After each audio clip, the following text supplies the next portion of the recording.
নদী Bangla group, Narsingdi TV news update. والصلاة والسلام على رسوله الكريم وعلى آله وصحبه وأهل بيته أجمعين।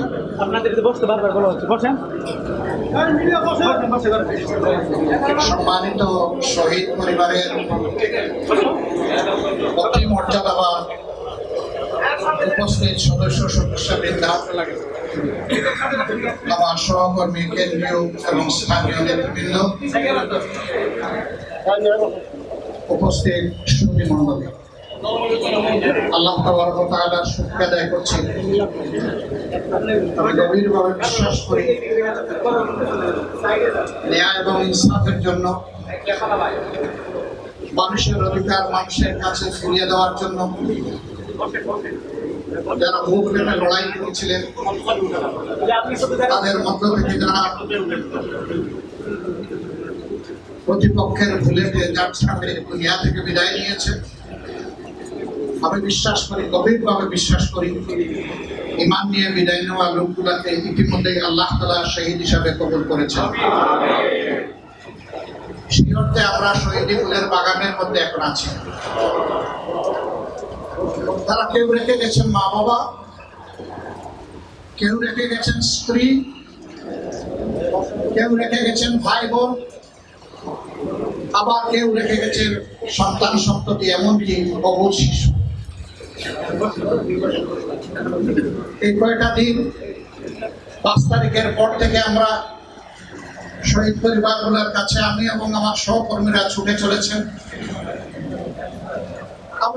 আর নয় ভাড়া বাড়ি, এবার ভাড়ার টাকায় নিজের বাড়ি, নগদ অথবা কিস্তিতে বুকিং দিয়ে আপনিও হতে পারেন একটি ফ্ল্যাটের গর্বিত মালিক।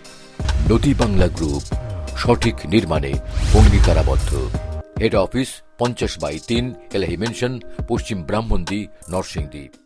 এই কারণে এই মানুষগুলো আল্লাহ তাআলার পছন্দের মানুষ। এই পরিবারে আল্লাহ তাআলা একজন যোদ্ধাকে তৈরি করে দিয়েছিলেন, যারা যুদ্ধ করে বাংলাদেশের 18 কোটি মানুষের স্বাধীনতা ফিরিয়ে দিয়েছে। আল্লাহর দরবারে শুকরিয়া আদায় করি। আল্লাহ তাআলা তাদেরকে এই শক্তি এবং সামর্থ্য দান করেছিলেন। এই পরিবারগুলোর জন্য বুক করে দোয়া করি, আল্লাহ তাআলা দুনিয়া এবং আখিরাত দুই জায়গায় তাদেরকে যেন অসম্ভব ধরনের সম্মানিত করেন। শহীদ পরিবারের এক একজন শহীদ ইয়ামুত তালাকে, আদালতে আখিরাতে আল্লাহর দরবারে কুদরতের সিজদায় পড়ে যেন মাবুদের কাছে আরজ করতে পারে, হে আল্লাহ, আমি মা বাবার সন্তান ছিলাম, তাদের কোনো হক আদায় করতে পারিনি। আমি একজন মহিলার স্বামী ছিলাম, তারও আমি হক আদায় করতে পারিনি। আমি সন্তানদের পিতা ছিলাম, আমি তাদের হক আদায় করতে পারিনি। আমি কিছু মানুষের ভাই ছিলাম, তাদেরও আমি হক আদায় করতে পারিনি।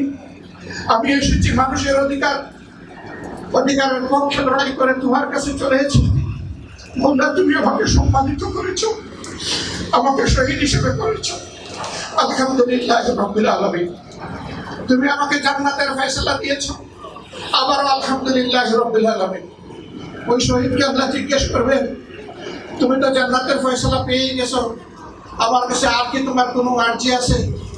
শহীদ আবারও আল্লাহর কুদরতের সিজদায় পড়ে বলবে, আল্লাহ, আরেকবার জীবন দাও, আরেকবার লড়তে চাই, আরেকবার শহীদ হয়ে তোমার কাছে আসতে চাই। আল্লাহ বলতে এটি সম্ভব নয়, জীবন একবারই, দুনিয়ার জীবন দুবার হয় না। তুমি কতবার এরকম আসতে চাও? সে বলবে, আমি বারবার আসতে চাই। আল্লাহ বলবেন, তুমি যতবার এরকম জীবন পেয়ে আসতে চেয়েছো, ততবারের মর্যাদা দিয়ে আমার জান্নাতে তুমি প্রবেশ করো। এরপরে জিজ্ঞেস করবেন, তোমার আর কোনো আর্জি? রব্বুল আলামিন, যাদেরকে তুমি আমার রক্তের আপর্জন, আমার ইমানের আপর্জন ভাঙিয়ে দিয়েছিলে, তাদের যে আমি হক আদায় করে আসতে পারিনি, আজ তাদেরকে তুমি একটু উপহার দাও, তোমার কাছে আমি আকুতি চাই। আল্লাহ বলবেন, সে উপহারটা কি? বলবে যে, হে আল্লাহ, আমি জানি না তাদের পাপের গুনাহের কারণে ইতিমধ্যে কেউ জাহান্নামের জন্য সাব্যস্ত হয়ে গিয়েছে কিনা। তোমার কুদরতের ইলমে তা আছে, অবশ্যই আছে। যদি এরকম কেউ হয়, আল্লাহ রাব্বুল আলামিন তুমি আমার এই আপনজনগুলোকে মাফ করে দাও, জান্নাতে আমার সঙ্গী বানায় দাও। আল্লাহ তাআলা বলবেন, যাদের ব্যাপারে জাহান্নাম নির্ধারিত হয়ে গিয়েছে, সিদ্ধান্ত তাদের কাছে জানিয়ে দেওয়া হয়েছে, তোমার পরিবারের এমন 70 জনকে তোমার সুপারিশ কবুল করে আমি ক্ষমা করে দিলাম। আপনারা প্রশান্তি গ্রহণ করুন। পরিবারের সদস্যরা রাসূল করিম সাল্লাল্লাহু আলাইহি সাল্লামের এই হাদিসের আলোকে প্রশান্তি গ্রহণ করুন। আল্লাহ আপনাদের অন্তরে তার কুদরতের প্রশান্তির হাত তুলে। আল্লাহর হাবিব বলেছেন যে কোন নির্দিষ্ট আদম সন্তানের যখন জান কবজ হয়, ফেরেশতারা আল্লাহ তাআলার দরবারে গিয়ে হাজিরা দিয়ে বলেন যে আল্লাহ আমরা হাজির। আল্লাহ জিজ্ঞেস করবেন, তোমরা কি আমার বান্দার জানটা কবজ করে নিয়ে এসেছো? বলে হ্যাঁ আল্লাহ, আমরা তোমার ওই নির্দিষ্ট বান্দা বা বান্দির জান কবজ করে নিয়ে এসেছি। আচ্ছা ভালো কথা, তোমরা যখন এই জান কবজ করলে তখন তার আপনজন তাদের অবস্থাটা কেমন ছিল? ফেরেশতারা 2 ধরনের রিপোর্ট দিবেন। 2 ধরনের মানুষের জন্য 2 ধরনের রিপোর্ট দিবেন। এক ধরনের মানুষের জন্য বলবেন, হে আল্লাহ, তারা মাথার চুল ছিঁড়তেছিল, তারা হাউমাউ করে চিৎকার করে রোদন করতেছিল, তারা দেয়ালে মাথা কুটতেছিল, এই অবস্থায় আমরা তাদেরকে রেখে এসেছি। আল্লাহ তাআলা বলবেন, ওদের উপর ওদেরকে ছেড়ে দিলাম, আমার কোনো দায়িত্ব নেই এদের ব্যাপারে। আরেকজন লোকের ব্যাপারে বলবেন, রব্বুল আলামিন, আমরা যখন জানটা কবজ করেই নিলাম, তখন তোমার ওই বান্দা ওই বান্দি আপনজন যারা, তারা বললো এই জানের মালিক আমরা নই, এই জান আল্লাহই দিয়েছিলেন, তিনি পছন্দ করে নিয়ে গেছেন, আমরা মাবুদের সন্তুষ্টির উপর আমরা সন্তুষ্ট, তার ফয়সালাকে আমরা সন্তুষ্ট চিত্তে মেনে নিলাম, আলহামদুলিল্লাহ। আল্লাহ বলবেন, ঠিকই আলহামদুলিল্লাহ বলেছে? বলে হ্যাঁ ঠিকই আলহামদুলিল্লাহ বলেছে। আল্লাহ বলবেন, যাও, দেরি নয়, এখনই যাও, আমার প্রিয় জান্নাতে ওদের জন্য একটা বালাখানা তৈরি করো, যেখানে আমি নাম রেখে দিলাম বাইতুল হামদ। আল্লাহু আকবার। এটাও আপনাদের জন্য অপেক্ষা করছে, কাজেই কেউ আফসোস করবেন না। আল্লাহর পক্ষ থেকে অনেক সুসংবাদ আপনাদের জন্য। আহারে, আমি যদি আপনাদের একটু পারতাম, আমার কি শান্তি লাগতো।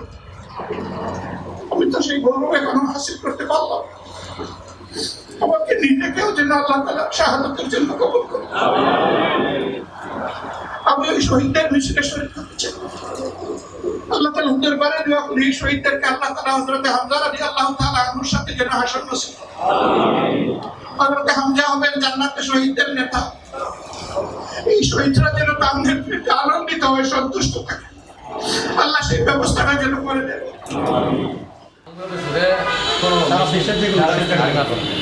世界でネット型にあれば、ワイフとかね、あれば、そこでコントロールはできる。